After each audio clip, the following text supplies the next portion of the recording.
नमस्ते दोस्तों, आशा करती हूँ आप सब ठीक ही होंगे, मज़े में होंगे। तो आइए आज की कहानी सुनते हैं। बंजारन एक सच्ची प्रेम कहानी। क्या कामयानी प्रताप सिंह को खोज पाएगी, उससे विवाह कर पाएगी? क्या वो उसका शक्तिपुंज हासिल करने में कामयाब हो पाएगी? जानने के लिए वीडियो में अंत तक बने रहिए। कामयानी की चाल का पता किसको लगता है?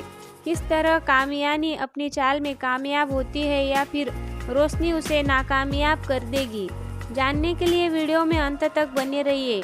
तो आइए सुनते हैं आज की कहानी।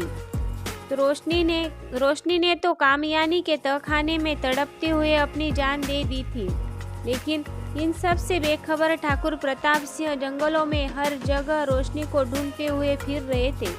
वह इस तरह रोशनी को ढूंढते हुए काफी दूर निकल गए थे।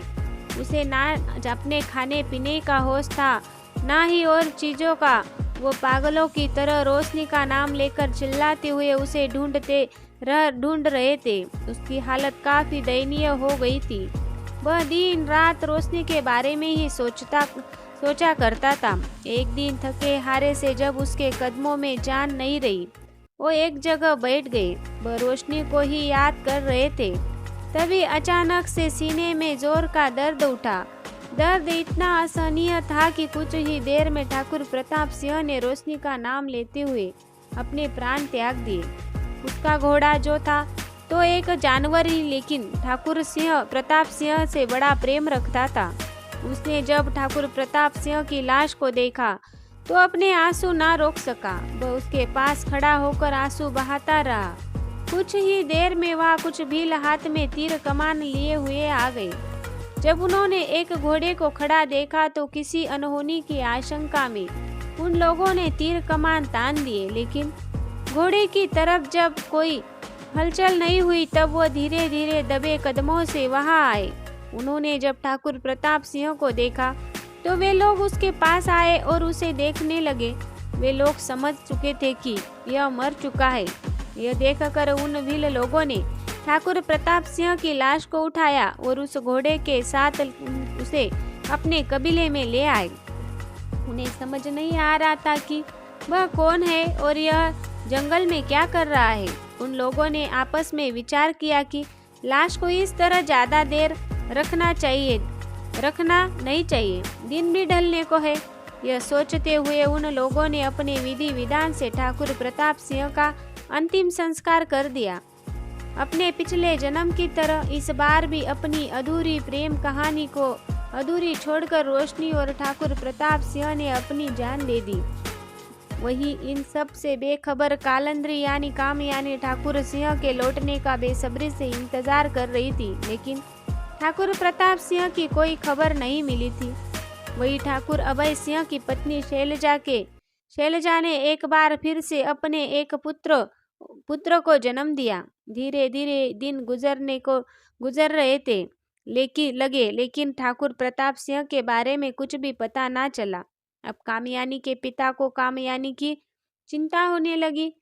वह सोचने लगे कि ठाकुर प्रताप सिंह का पता नहीं, वह लौटे या नहीं।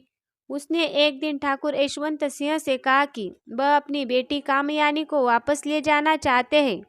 ठाकुर प्रताप सिंह का वह अब और इंतजार नहीं कर सकते। यह सुनकर ठाकुर यशवंत सिंह दुखी होकर बोले, मारे को पता है सुल्तान सिंह के थारे को अपनी बेटी की चिंता है, लेकिन भगवान की मर्जी के आगे किसकी चली है। हमारा घना अरमान था कामयानी को हमारे घराने की बहू बनाने का, लेकिन भगवान ने तो कुछ और ही सोच रखा था। यह कहकर ठाकुर यशवंत सिंह दुखी हो गए, क्योंकि अब उसे भी लगने लगा था कि पता नहीं ठाकुर प्रताप सिंह घर लौटे या नहीं। तब ठाकुर सुल्तान सिंह बोले, ठाकुर यशवंत सिंह, मारे को पता है कि एक पुत्र के जाने का दुख के होवे है, लेकिन कामयानी को मैं ज्यादा दिन और यहाँ ना रख सकूँ हूँ। लोग भी तरह तरह की बातें बना देंगे। अगर कहीं ऐसा ना हो कि ठाकुर प्रताप सिंह कभी ना लौटे, कहीं उसे वहाँ बंजारन मिल गई और वह उसी के साथ कहीं बस गए हो तो क्या होगा। इसलिए मैं प्रातः जल्दी कामयानी को लेकर यहाँ से हमेशा के लिए चला जाऊंगा। फिर कोई चौका खराना देखकर उसके हाथ पीले कर दूंगा। ठाकुर यशवंत सिंह ने भी अब कामयानी को रोकने पर ज्यादा जोर नहीं दिया। कामयानी अपने पिता और ठाकुर यशवंत सिंह की बात सुन रही थी। वह इस हवेली को छोड़कर जाना नहीं चाहती थी। वह किसी भी तरह इस हवेली में रहना चाहती थी।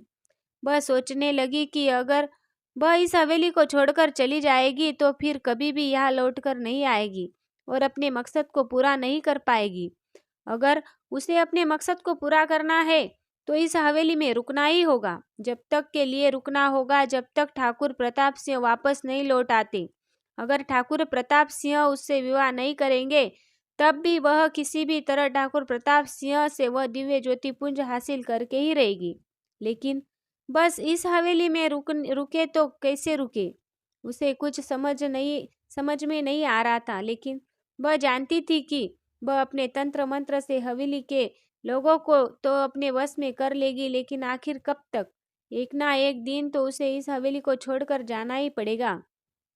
वह सोचने लगी कि वह ऐसा कुछ करे कि उसे इस हवेली को छोड़कर कभी जाना ही ना पड़े।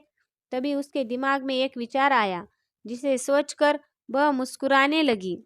क्या विचार आया कामयानी के दिमाग में वो क्या सोचकर मुस्कुराने लगी थी, जानने के लिए अगले एपिसोड का इंतजार करिए।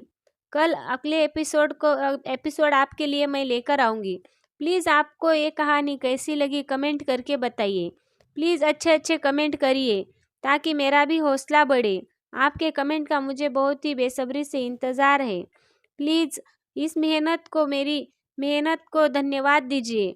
प्लीज़ चैनल को लाइक करें, शेयर करें, सब्सक्राइब करना मत भूलिए। कहानी सुनने के लिए आपका बहुत बहुत धन्यवाद।